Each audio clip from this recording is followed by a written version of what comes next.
I don't Thank think I was going to say this and I forgot to do it. You can leave it recording if you want. You both have the best radio voices. I think I told Really? Brandon that, but Yeah. the first time I listened, I was like, damn, I can all do voiceover acting or something. Not at all. Welcome to Namely 90s. The podcast that takes you back to the time before smartphones, Google, and Y2K. Join your hosts as they relive the pop culture that shaped a generation and the parts that many people wish they could forget. Listen in to the conversation about how the decade defined those who spent their childhood there and how it shaped them as adults. So, turn down the grunge and dial up the internet. Let's get started. It's time for Namely 90s. That's right. You're listening to Namely 90s. My name's Andrew, and over there is Brandon, That's me. a.k.a. the Red Ranger. Sorry, I had a helmet on. Does that not have an oxygen supply or breathing holes? Anyway, sorry. Back to the intro. You can find us online at namely90s.com or on Twitter and Instagram at namely90s with a 90s. You can also find this show on YouTube at namely90s.com/YouTube. And finally, if you'd like to support the show, head on over to patreon.com/namely90s with a 90s. Check out our support levels. Wow. Well, this is a very exciting day because it is the second annual Podcast of Horror 2. Well, I guess the second one isn't annual, but anyway, you know what I'm talking about. But this year we are joined by a very special guest who I'm going to let Brandon introduce. Oh, okay. Just for those of you confused by the loud banging a few seconds ago, I was wearing a Red Ranger helmet and decided I couldn't do the entire podcast that way. But our guest today is Jenell from That Girl Got Ghosted. Hi, Jenell. How are you doing? What's up? Excited to be here. It's spooky season. Is that your favorite time of the year? It is my favorite time of the year. Much better than all the other holidays that follow. Fair enough. So tell our listeners a little bit about yourself. Yeah. Well, I know Brandon from San Luis Obispo. Hi. Nice, just a little Instagram friend. I like that's me. That's me.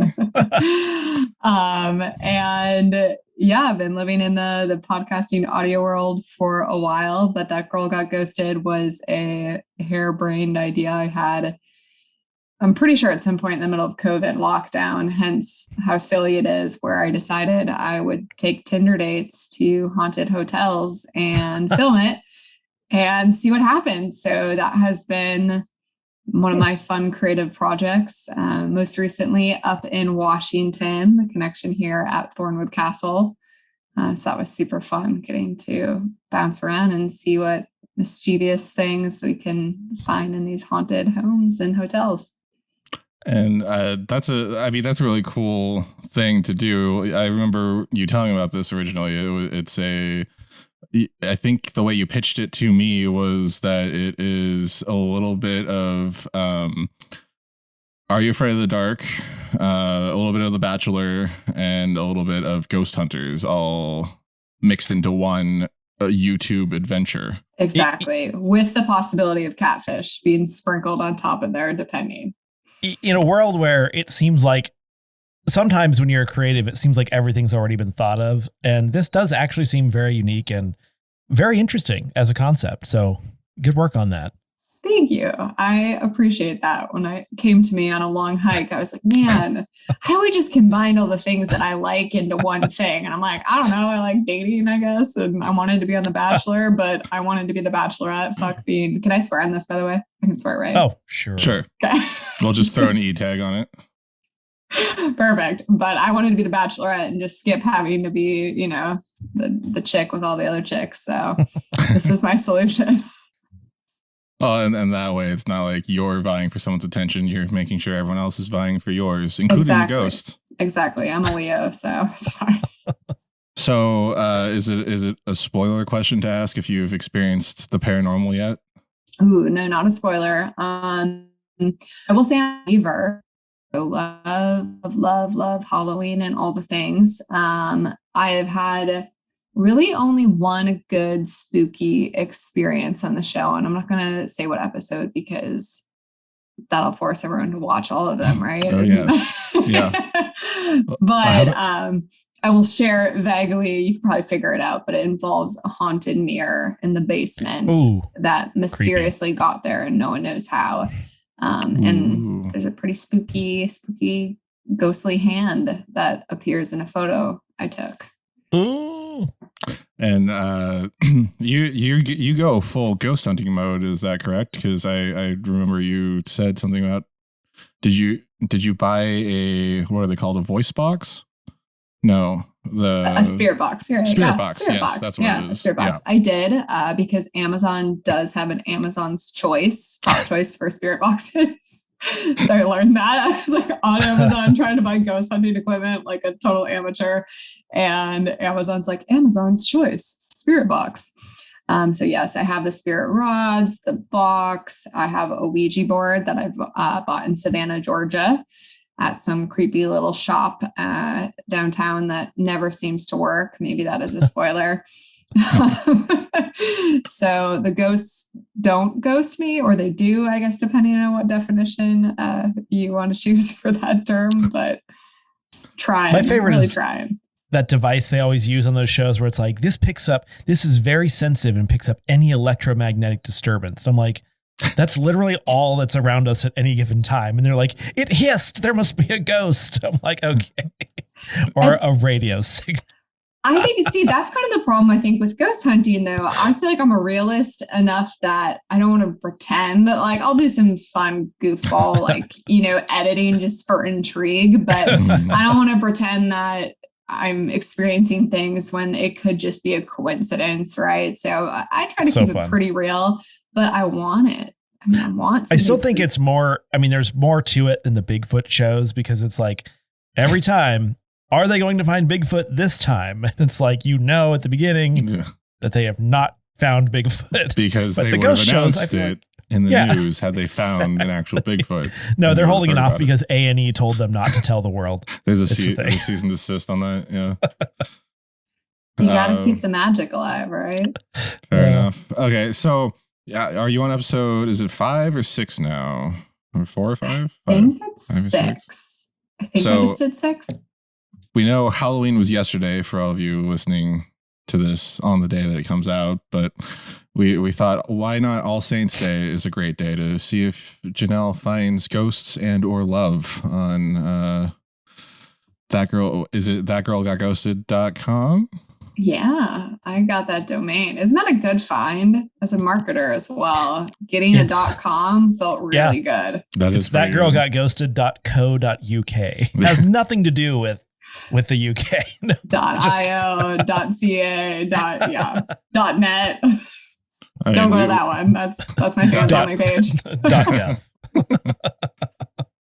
Okay. And so oh my gosh, sorry, I'm just like throwing things around.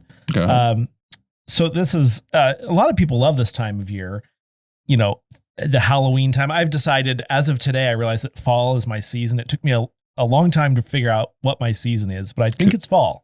Really? Now that I live in a place that has distinct seasons, before I lived in Seattle, it's 11 months of rain and two months of sun. Okay. There's actually seasons here. That beats 11 months of sun and like 5 minutes of rain. So what's your take on the season of fall and the holiday of Halloween? Jenell. Do I get to go first? Sorry, Brandon. I don't care about Brandon. They already know me. Screw him. You're the interesting one. Sorry, I should have said. But I love being the interesting one. No, fall is one of my favorite seasons. So I grew up in the Midwest, and I've always loved fall. And I said it's only downfall was that winter came after it. And so now that I'm a little bit more nomadic, I just did a partial fall in Washington. And now that it's getting colder, I'm back in California. So I'm a huge fan. I think a proper fall is truly important, and sweater season is just a must. And beanies. I wear beanies. I mean, it was like 80 degrees outside. I'm wearing a beanie right now. So every once in a while I need the proper weather for that. So people don't look at me so weird. I thought you were there for our Indian summer. Like, kind of. It was warm to begin with, but I got some fall, a little bit. Are we cooler. still saying that? Probably not. Okay.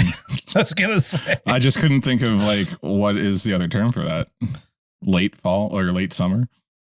Late summer. I don't know. It's fine. But I also love all the spooky things. I grew up, they're the only movies I watch, horror movies. So this is really my season. And of course, everyone ramps up all the fun things like Ghost Adventures, and people are releasing things, and there's caramel apples, and there's so many good things about fall. There's also a lot of puns around this season. Did you not catch yours? Well, I did, but one I heard recently was, well, not even puns, just like plays on words. The one I saw the other day was Ghost-tober, and I was just like, I mean, that just doesn't work. No. I'm sorry. It's actually maybe like Spooktober. Maybe it's actually Croctober, like the shoe. By the way, just saying. Are you sporting some right now?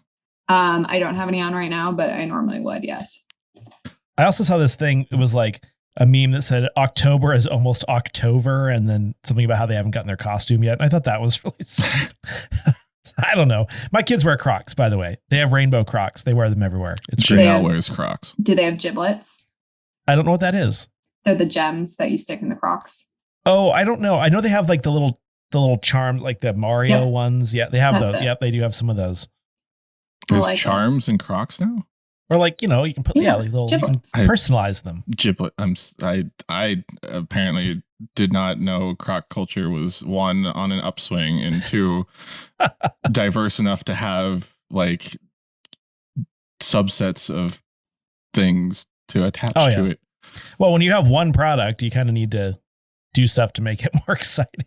Oh, they have more than one product. Don't get it twisted, Andrew. They have sandals, they have dress shoes, they have heels, they have the traditional clog. But to be fair, as a market, like as a business concept, being able to take that initial flagship product and turn it into the size of company, I mean, that's amazing. Did I hear dress shoes?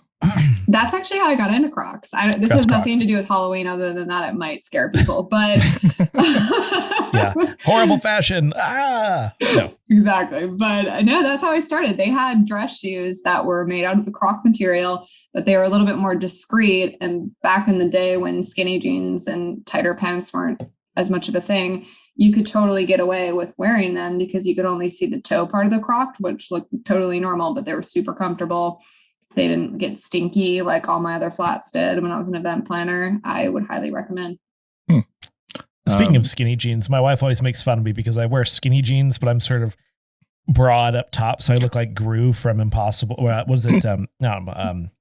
What is that one with the little the minions? Despicable Me. Thank you. Mm-hmm. Yeah. So that's a fun image. Brandon's not going to be looking out of his head. It's not wrong.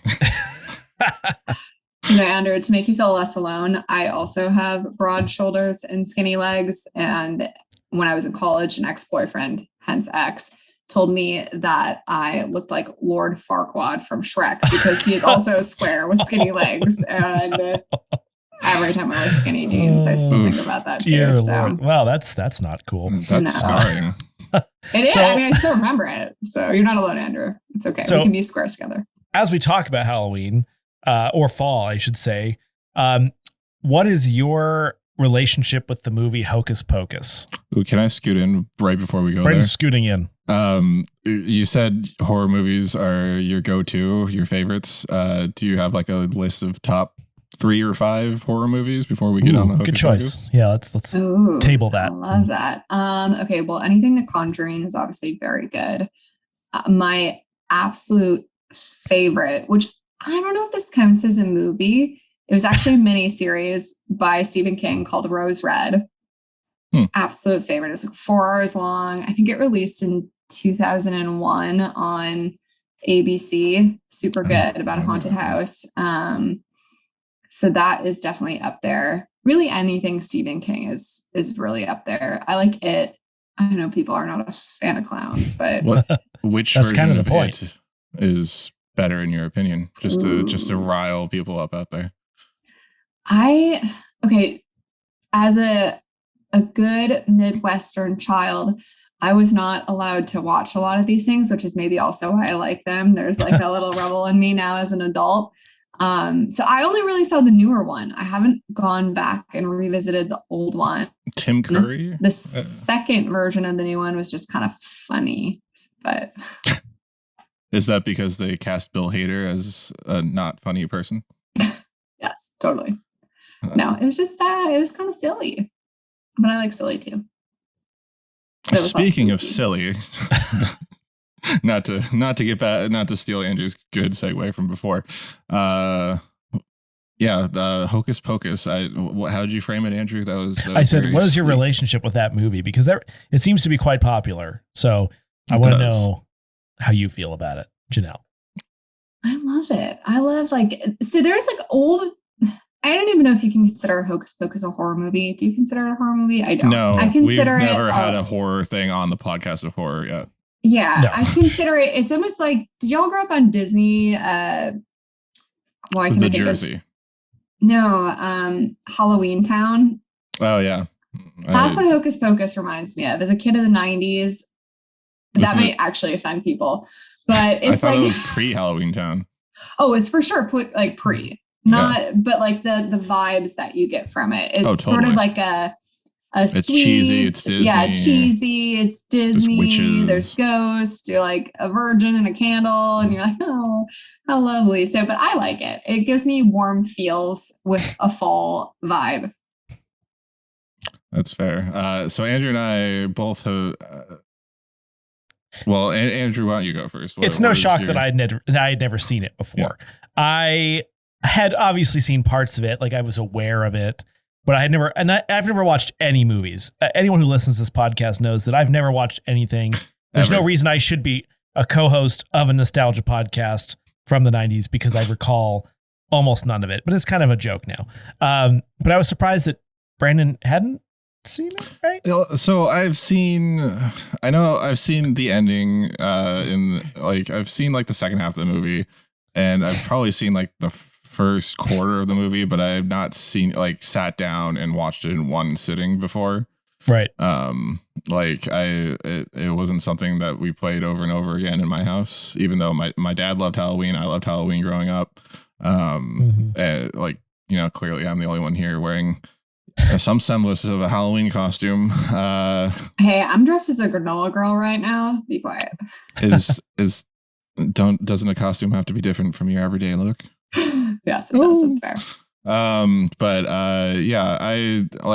don't have anything against it. I just, it wasn't something that really spoke to me as a kid. I preferred the Treehouse of Horrors, and last year we did the Pumpkin Smashers episode of The Adventures of Pete and Pete. That is the one thing that really shook me to the core as a kid growing up. That was what I watched on Halloween. Mm-hmm.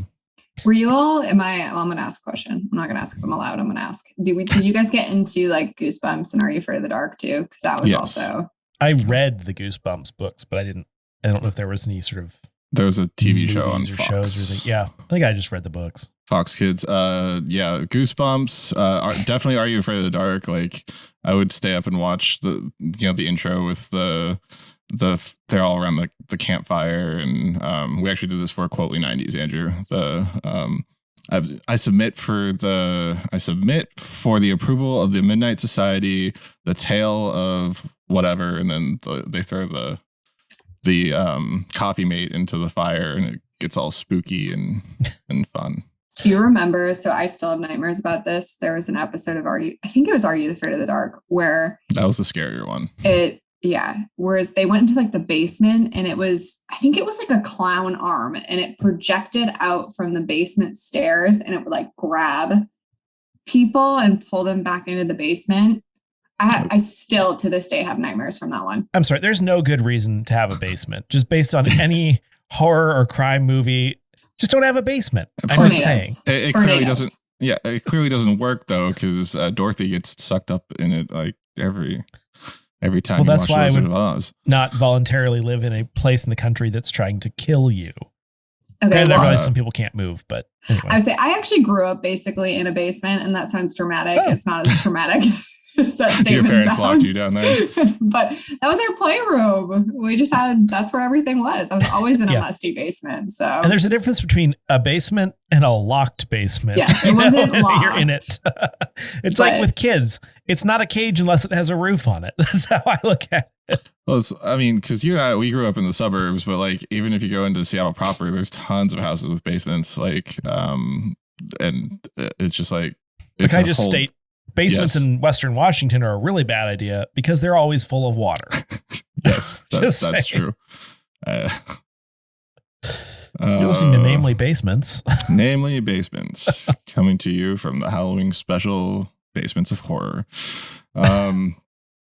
Yeah, so Hocus Pocus, if we haven't announced it at this point, we probably should have. That's what this episode's about. We're Right. we watched Hocus Pocus. That's going to be the sole focus of the episode for Podcast of Horror 2.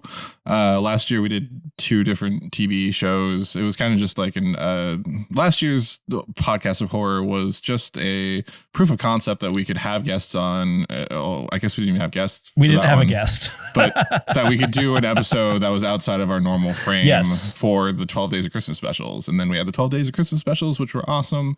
We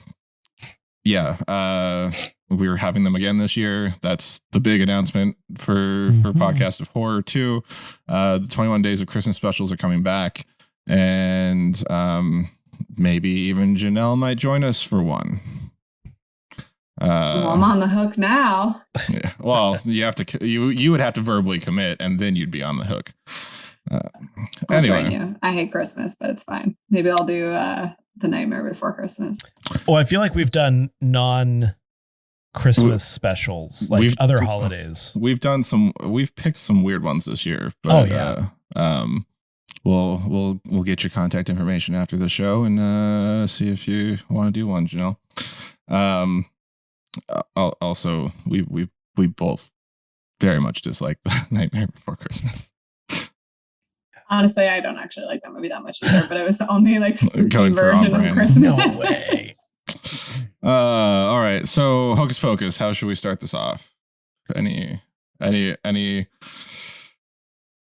don't have any opening comments. Okay, so for me, it's been a while since I've seen like an old school Walt Disney Pictures logo, like Fair enough. a movie. Like I was like, oh yeah, that's how that looked.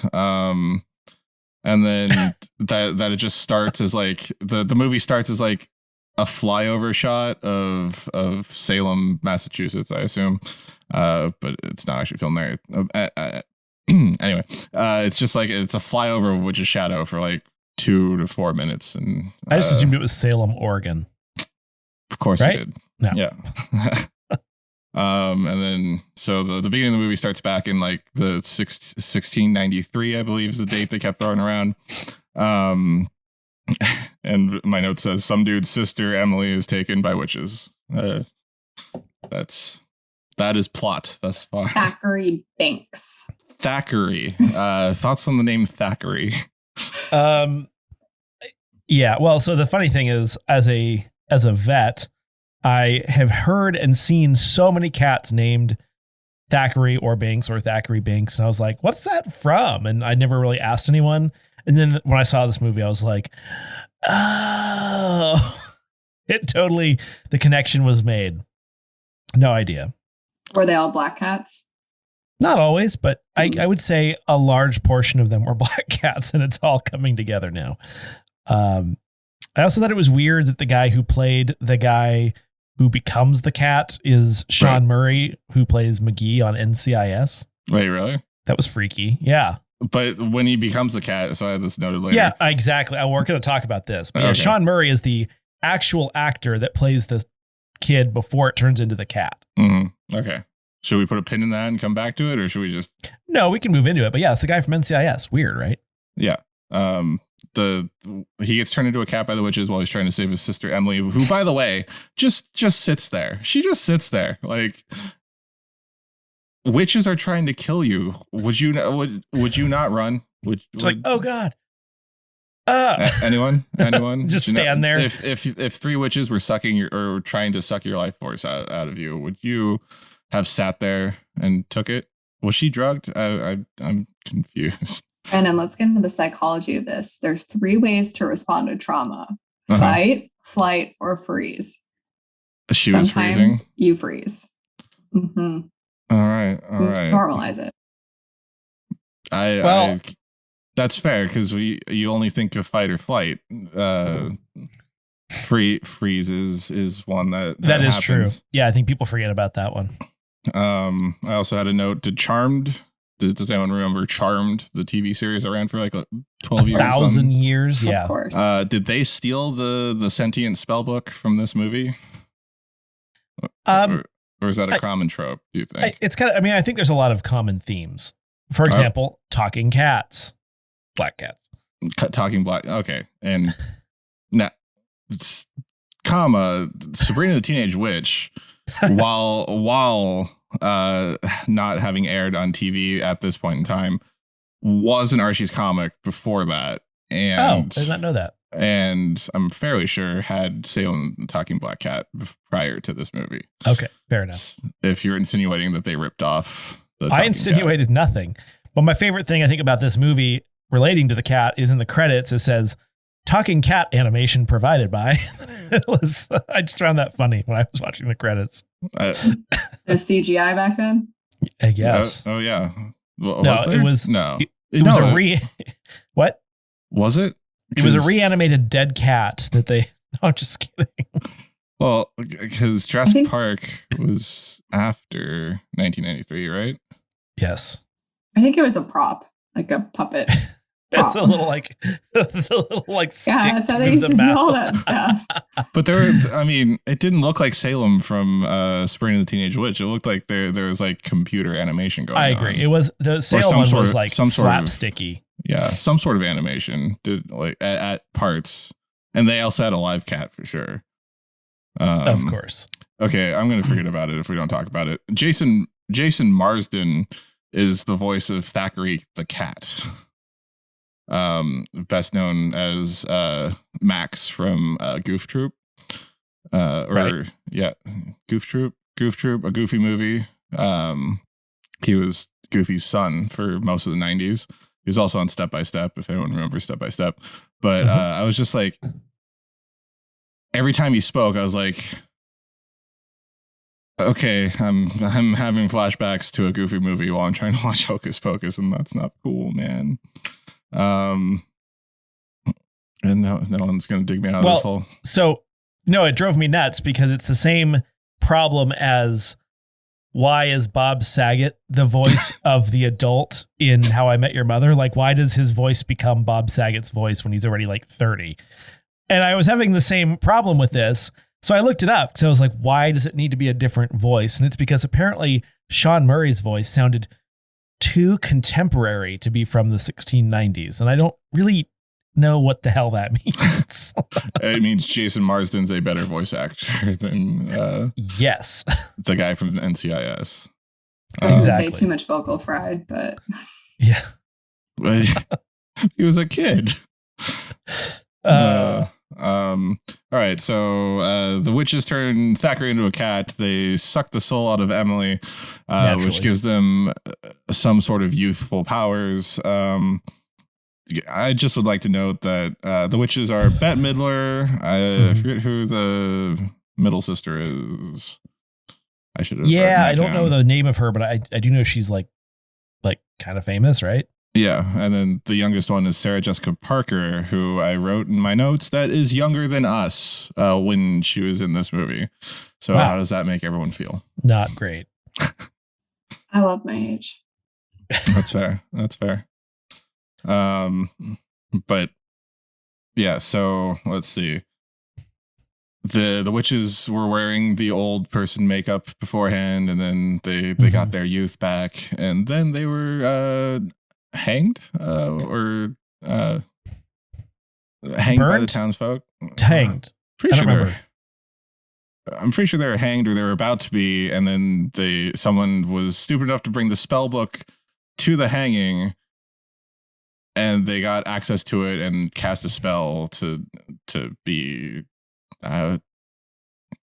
capsuled in time until a virgin lights a candle with a black flame to release them on a Halloween far from here. Is that correct? Yeah, that sounds about right.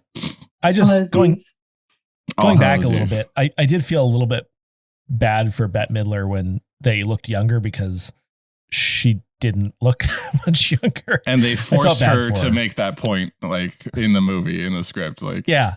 They kept referring to how she was the old hag of the three of them. And this is going to sound kind of weird because I don't really know why, but I found that like the prop buck teeth thing was sort of distracting and made me not want to it made me not like the movie. And it's like, seems like a very insignificant detail, but I thought it looked stupid.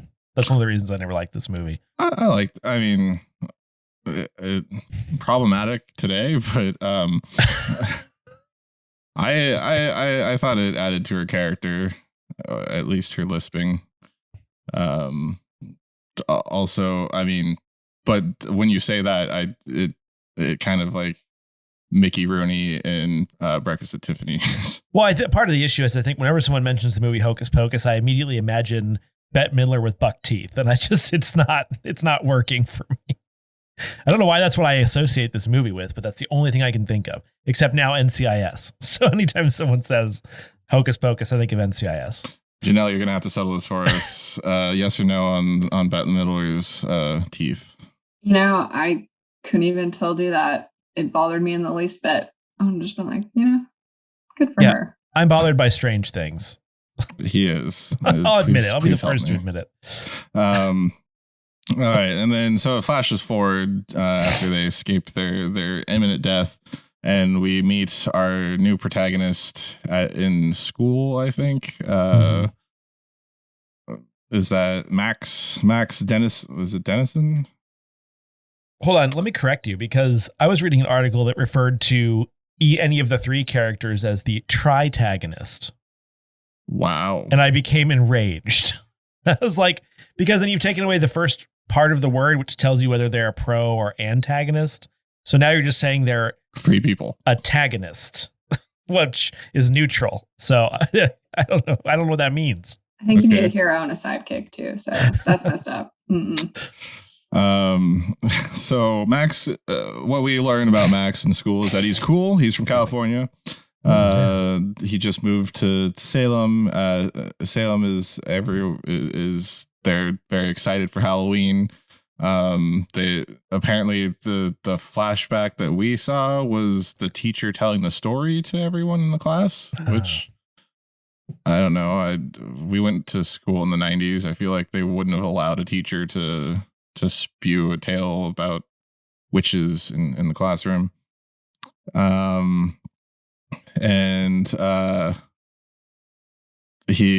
There's this girl Allison that's like super into the witch's tale, and like when Max is like and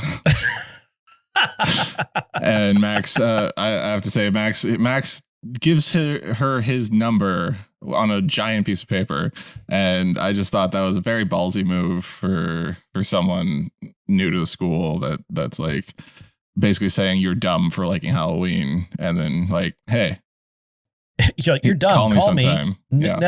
No. That's why most women my age don't know how to date, mind you. So you're saying you would have gone for the number give on the full sheet of paper, by the way? Yeah, only because that's what Disney taught me to do. To be fair, their date was to a haunted house, right? Or a haunted museum. That's true. So, I mean, it's already on brand. Also, I could not get past the fact that this girl looked like Hilary Swank. I didn't think of that until you said that. Really? That's weird. Okay. Like she looked a lot like Hilary Swank, except I know that Hilary Swank was shooting the Karate Kid or the next Karate Kid during this time. But are they the same age? Oh yeah. Oh. I'm pretty sure they both came out in 93, maybe 94. And then let's see. I don't know. Where do we go from there? Where do we go from there? Max on his way home gets bullied by these two guys. I nicknamed Knockoff James Franco and Ice.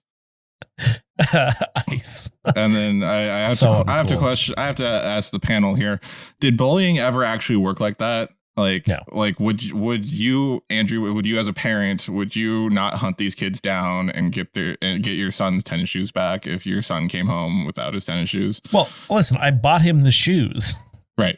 Now I'm mad because they stole the these- shoes that I bought. These bullies, fair and square, stole the tennis shoes, brand new tennis shoes. Fair and square. Yeah. Do you know bullying is already it already starts happening in kindergarten? I learned that because I have a 6-year-old now. And apparently it starts in kindergarten already. Yeah, I would say cool. any social situation. Perhaps a reflection on the parents. Just saying. I mean, we had bullies when we were in kindergarten. Yeah, but no one ever called me a dweeb and like put my head in a toilet. Are you sure? Just Yes. words. Yeah. Now they just try to destroy your character so that you'll kill yourself, which is really sad, but that actually happens. Usually on social media. Mhm. Yeah, like I It's uplifting. don't know how kids can do it these days. It's dog eat dog world out there. It's scary. Jenell, thoughts on bullying? Yeah, I don't know. People are just mean verbally mostly, but I didn't fuck around when I was a kid, just like I don't now, and I'd kick them back. I sent a couple boys to the health room No. for being mean to me. That's amazing. And then I got sent to the principal's office, so it was fine. I just smiled and got out of it. Of course. Wow, that's Nothing has changed. can confirm. Okay, so Max gets home. He's all moody to his parents, who like worst parents in movie history. Yeah, the dad seemed really nonchalant about everything. Or just 90s parents, like 90s parents that aren't trying to teach their kids a lesson about life.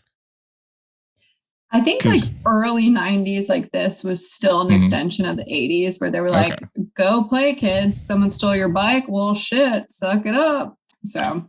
And I feel like, a spoiler alert for the movie, but I feel like later in the movie where they're at this party forever because of the spell or whatever, as an extension of the 80s, I believe what that was actually cocaine. I'm just saying. Just a thought. But I kept having that thought when we were watching the movie. It's like, because these guys are going hard. Jeez. While Max is home, we're introduced to his younger sister, Danny. And this is played by young Thora Birch, who I think is a treasure in this movie. And I have a feeling Andrew's going to be anti any young actor, so I'm getting ahead of it. No, I mean, but I can't figure out why I know her other than this movie. That's the thing that's making me crazy. She's in a lot of stuff. Like, Walking I'm Dead. gonna look. Never watched. Is she in The Walking Dead? Yeah, like the whole time. So. Wow. Okay. No. What? Like I just. I haven't watched past season 4. I don't know. Don't quote me. I'm terrible with actors. No, she is. 2010 to 2022. Okay, that's what I thought. Okay. Yeah, she was in Ghost World. Yeah. The question is, what have you seen? Like, she was in American Beauty. Ooh, Patriot Games as a child. Yeah, obviously. she was. Yeah. That's the Harrison Ford one, right? Oh gosh, if she was in ER, I'm gonna have egg on my face. She was in Monkey Trouble, the 1994 classic that pairs her up with a monkey. Oh yeah. Oh dear. You know how I like a monkey on TV or movies. It was a movie. Oh, she's been in a lot of like indie stuff and a lot of work. But yeah, Danny is a very bold young girl. Jenell, obviously, you modeled your life after her as someone who doesn't take any gruff from boys and will, go fight witches and ghosts wherever you see fit. This is starting to make a lot of sense. Are you my therapist? I mean, it's supposed to remain anonymous, but yes. He's a secret therapist. He ambushes you and then starts to therapize. Yeah, whatever. You're next. So he's for she wants to go trick-or-treating. Max is forced to go trick-or-treating with her. It's it's Halloween. I don't know where to go from that. There's a timely New Kids on the Block reference. The dad makes Max wear his hat sideways because he says he's a rapper, some rap guy. Yeah, great job in an all white Disney movie. Yeah. Let's see. Sorry, I my notes. I was still kind of. I always love your notes. I just tried to steal your points before you made them. Well, just feel free to take. So they run into the bullies again. Danny's like, "You're gonna have to face my big brother," and Max is kind of just like skulking in the corner, and like they're stealing candy, and there's freaking parents walking by, like, knockoff James Franco and Ice are not that scary of preteens. Well, to your point about parenting, though, I feel like the older brother is the most parent version of a parent in this entire thing. Like, he's totally going to be a great caregiver when he grows up. We just never get to see it to come to fruition. The older brother Thackeray or the older brother Max? Max. Because he's always taking care of his little sister. I mean, he doesn't really want to, but I think he parents her more than his parents. You see the parents. Yeah, these parents are really like not impressive. Just being honest. I realized that we've dragged through the beginning and we still haven't even gotten to they go trick-or-treating at Allison's house, where they just knock and enter the house and then start taking candy before anyone says anything. Yeah, that's awkward. Classic trick-or-treating standard. It's fine. Yeah. There's no crime in the 90s. Very true. No big violent crime event in 1993. Yeah. No razor blades in your candy bars. It's fine. I always thought it was apples. Like, what else? I just had to say, I wrote in my notes, is this whole Eyes Wide Shut party at Allison's parent, like that Allison's parents are having, because like they're all in Victorian garb, they're wearing masks. These people are out of control with their parties in this town. A little creepy. That party actually reminded me of The Purge. I don't know if you ever remember when they get like real dressed up, they're at a ball and they're just like watching people die. I think that's what the parents were into. And all the poor parents were at the community center parents dance instead. Yeah, I do think it really explored the class divide effectively. No, I don't think that was the point of this movie. Danny says to Allison, Max likes and or / loves your yabos. I found that funny. Did you? She calls it like she sees it. Okay. Yeah. Okay.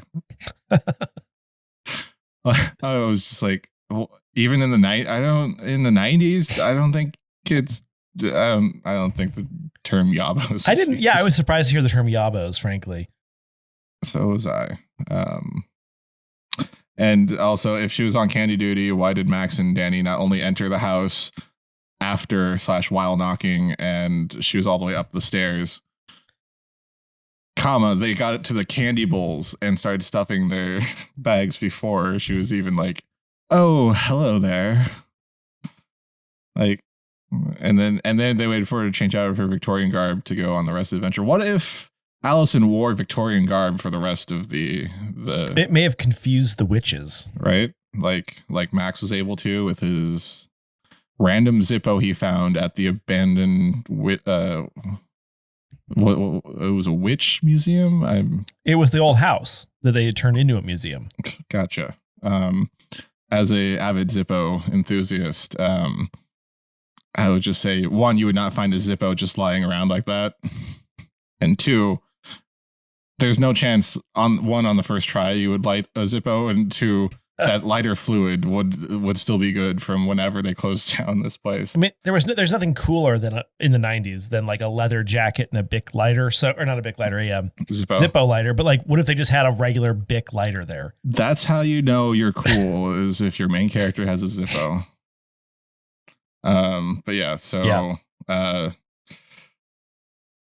As you do when you're an annoying teen male trying to show off for a pretty girl, he lights the candle, the black flame candle that will bring back the witches. Not before Thackeray the cat tries to maul him to death. But yeah, he has cat scratch fever in addition to witches chasing him around. Right. So yeah, the witches are released again. They start chasing after the characters. Feel free to jump in and stop me at any point. I have so much to say and not enough time to say it. Yeah, well, I just think I was reading this somewhere. It's like the whole premise of this movie, and like one of the things they really go hard on is like how embarrassing for someone in high school to be a virgin. Like it's a very toxic 90s thing that used to happen on TV and movies. And so weird that it was like a kid's Disney movie, right? Yeah. I mean, I guess. I mean, I'm cool either way, like whatever people want to do, but like the fact that was a repeated punchline was just annoying. Well, I mean, Disney was the bastion of virtue back in the 90s. And again, it was a kid's movie. Now, was it a kid's movie? Was it a teen movie? Like, it wasn't American Pie. Like, I mean, but do young kids even know what that like means? And to the older kids, does it really make a difference? I mean, it is going for that crowd, so obviously it worked. Jenell, you've watched this since a child. What are your thoughts on that?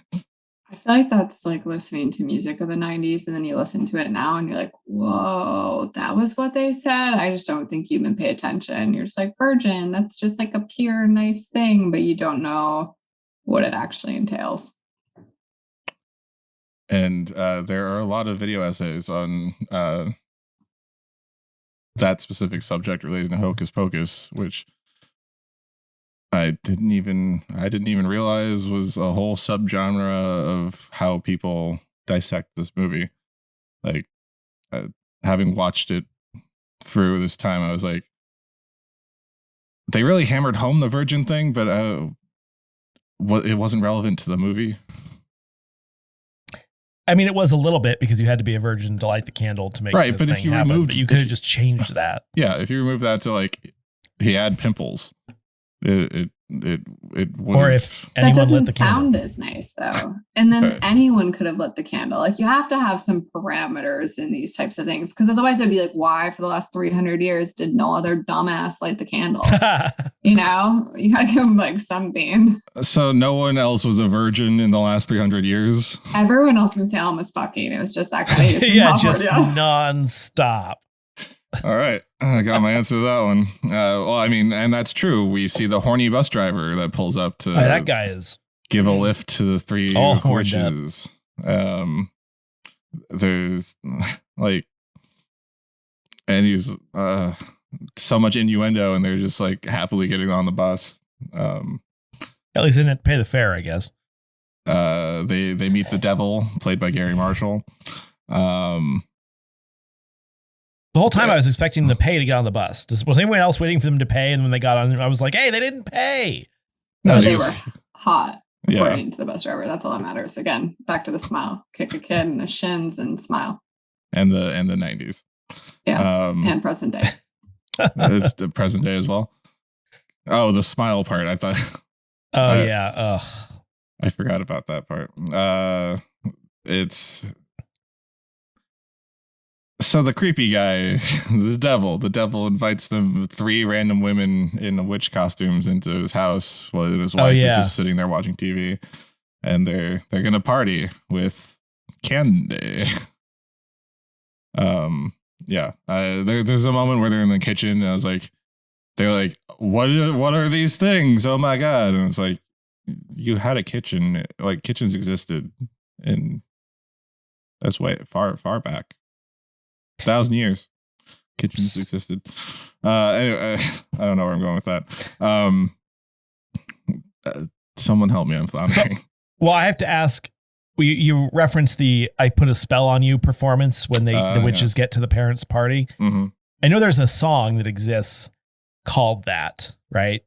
Was this a cover of that, or is this an original song? Pretty well, because there is a song not by Bette Midler, I think, isn't there? They sang I Put a Spell on You and then put their own lyrics into it after the chorus. How are they aware of the song? That's my question. How do they know what microphones are? Yeah. What is this spatula? what is this fork? But they're like, oh, microphone, sure, no problem. Yeah. And then after that scene, they sniff the kids out to the high school, and they're like, "Ooh, a prison for children!" And it's like, Yeah, schools existed in 1693. It says school.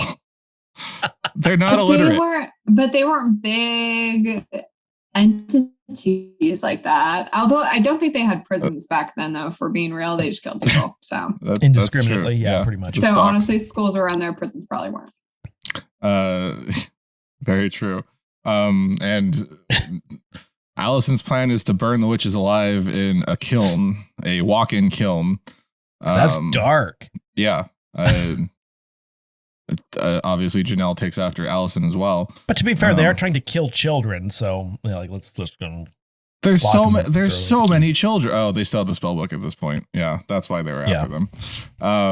But yeah, so the witches in the course of this movie had been hanged and burned to death with cheers both times from people in the movie. So they think it's done. They go back to Max's house, Max and Danny's house. Danny sleeps with a cat. Just gonna let that one sit there. Yeah. And then Allison somehow goes from, not being repulsed by Max, but like being indifferent to Max, to falling asleep on his lap in Max's room while watching Danny and the cat sleep together. The thing that I want to point out about that scene where she wakes up and it's like early in the morning, but they've been here too long, is why does it appears like it's sunny outside and they're trying to insinuate that it's the morning, but it's still dark. They go outside and like, where's the sun coming from? That's true. Well, it's like 5 a.m. It's like twilight, more or less, probably less. I don't know. It was dark when they left. Just saying. Just a bad cut. We'll just let them have I didn't like it. I don't remember what this quote is from. Why do I have this? It says, "Look in windows and watch babes undress." Is what I remember that line from the movie, but I don't know what the context was. Was that Ice and knockoff James Franco? I couldn't tell you. It was at this point, Ice. I realized Ice is Larry from Buffy the Vampire Slayer. He was the dumb jock, the closeted jock who picked on Xander and eventually came out of the closet. That seems correct. Because I was like, it was bugging me the whole time. I'm like, this guy looks so familiar. Max also goes with the "I wish you could stay" when Allison's like, "It's 5 a.m. My parents are gonna freak that I've been out all night." Right. No, I know. I didn't like that line either. I feel like, why is this so long? I don't know. It's a long movie. There's like a lot of plot points, and there's like the ups and the downs. They figure out that salt wards off witches. They're trying to find a spell to turn Thackeray back into a human, which summons the witches who are alive. They find out and they kidnap Danny. I would like to say, Jenell, you might be the actual person who knows the most about this out of the three of us, but Allison was going to take salt on her walk home, but the point of salt is to make a spellbinding circle or an unbreakable circle. So if you're walking in a line, what is salt going to do for you? Well, clearly, Brennan, you would stop walking and you'd spin in a circle. A little cute little twirl she does that doesn't actually make a distinct barrier of salt around her. That was impressive. I mean, you can't think too hard about these movies. I mean, think about just witches in general. They were just intuitive women that were all getting their period on a full moon, and they're like, "Let's kill them." Like, they're synchronized. They must die. I'm not even joking. If you go to like some actual witch literature, that's what it was. It's like they're having emotions. Kill them. I just wanted. I mean, the salt got to me. The salt, and also that's a ghost thing. It's not a witch thing. It's also a slug thing. Are they slugs? I just say they don't melt. It just protects you from. Okay. I mean, women on their period actually really like salt, so it was very confusing to me. But it's fine. Like, okay. Brandon's like, I had follow-up questions.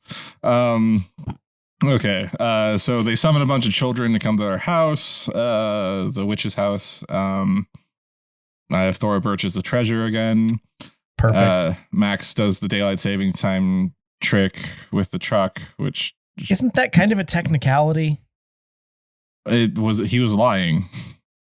Yeah, but doesn't midnight not actually change? Like that's just what we've decided happens. Oh, you're saying the book wouldn't be beholden? Well, it was the spell dispelled them at first sunlight. So okay, that's fair.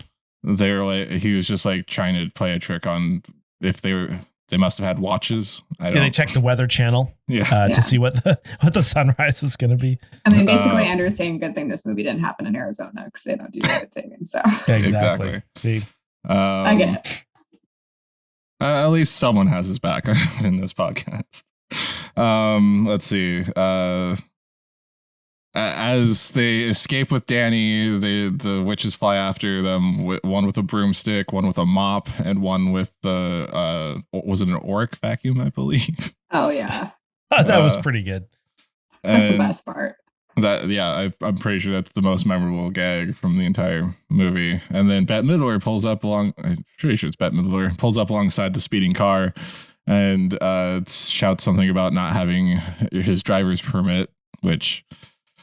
We're focusing on not thinking too hard. Yeah, but they have like a thorough understanding of legislation around motor vehicle licensing. Yeah. Like, okay.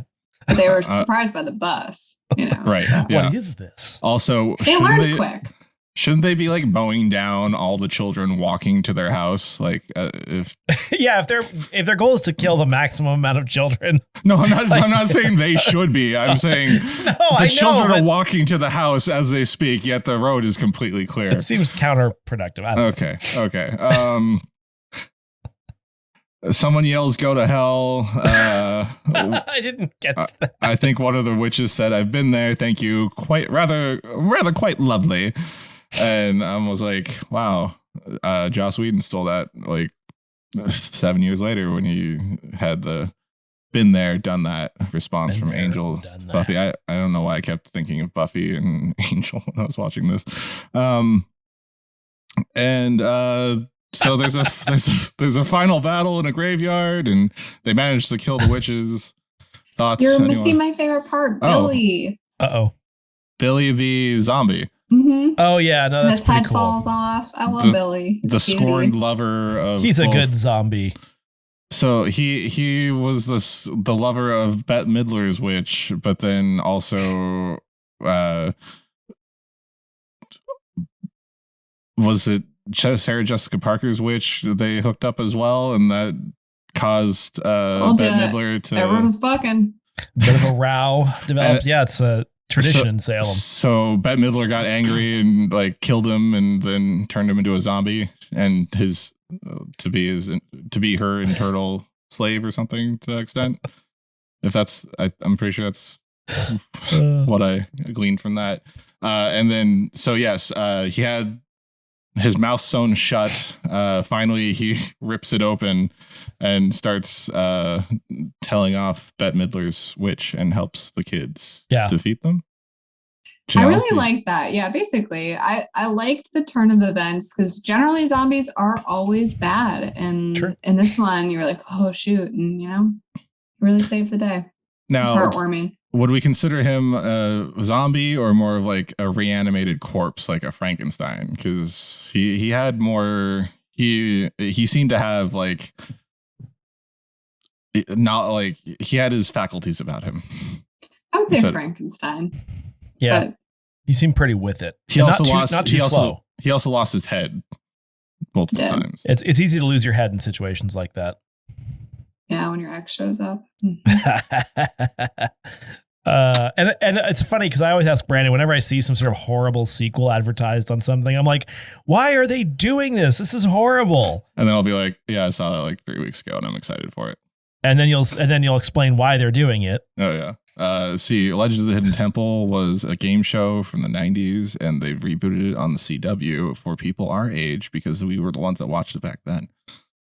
Also, I do have a Blue Barracuda shirt. I'd just like to chime in.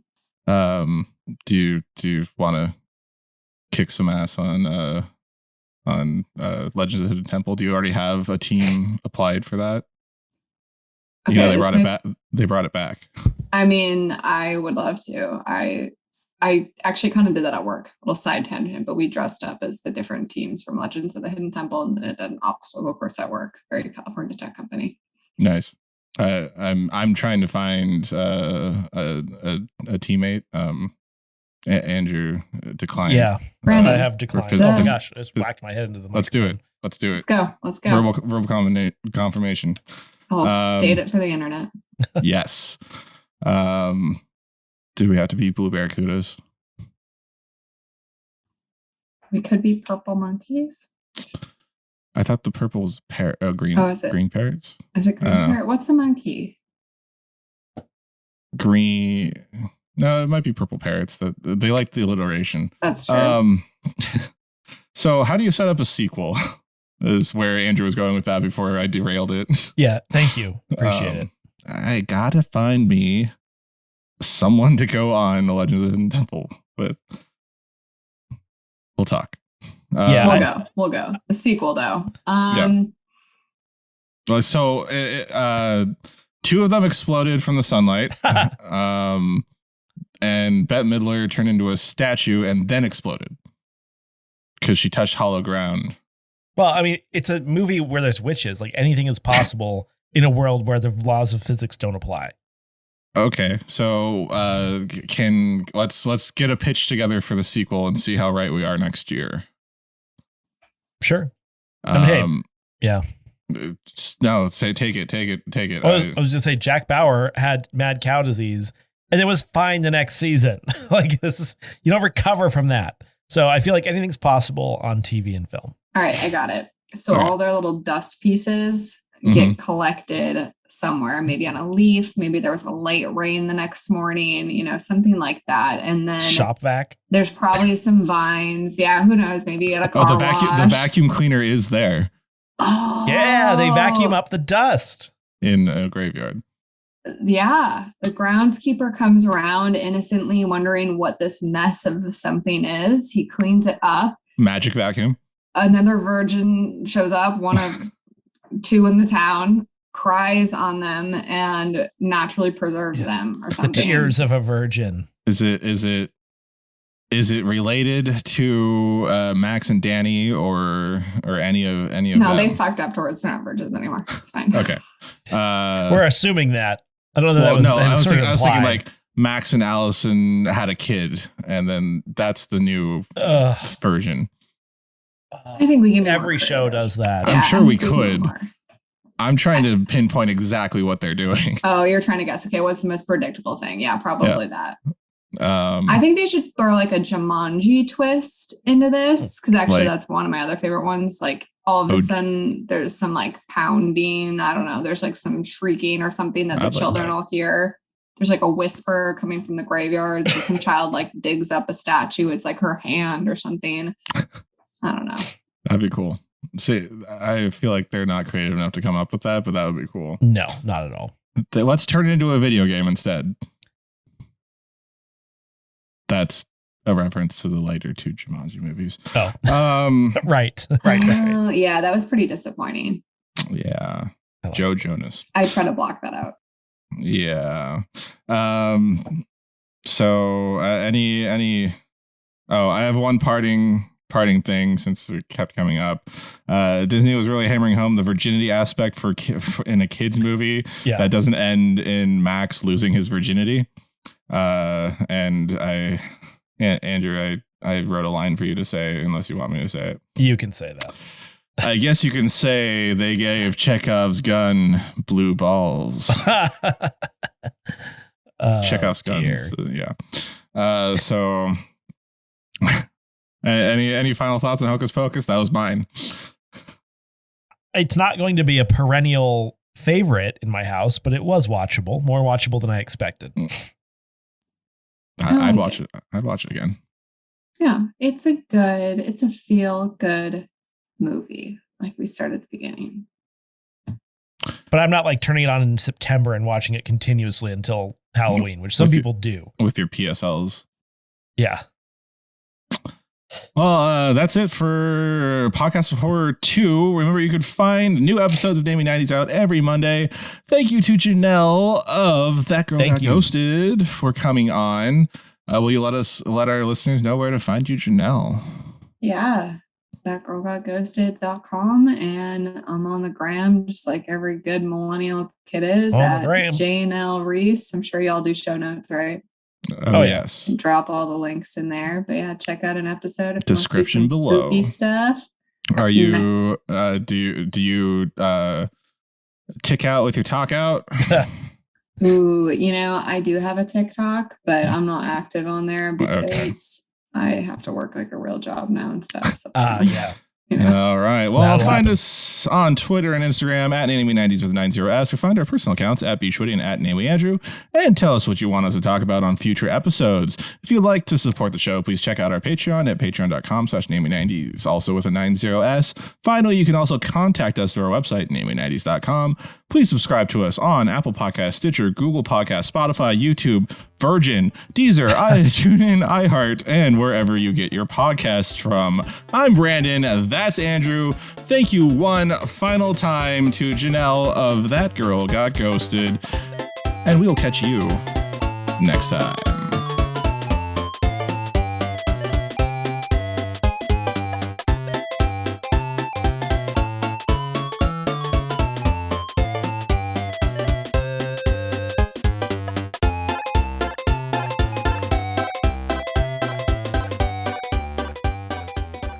Thank you again, Jenell. Yeah, good to meet you, Andrew.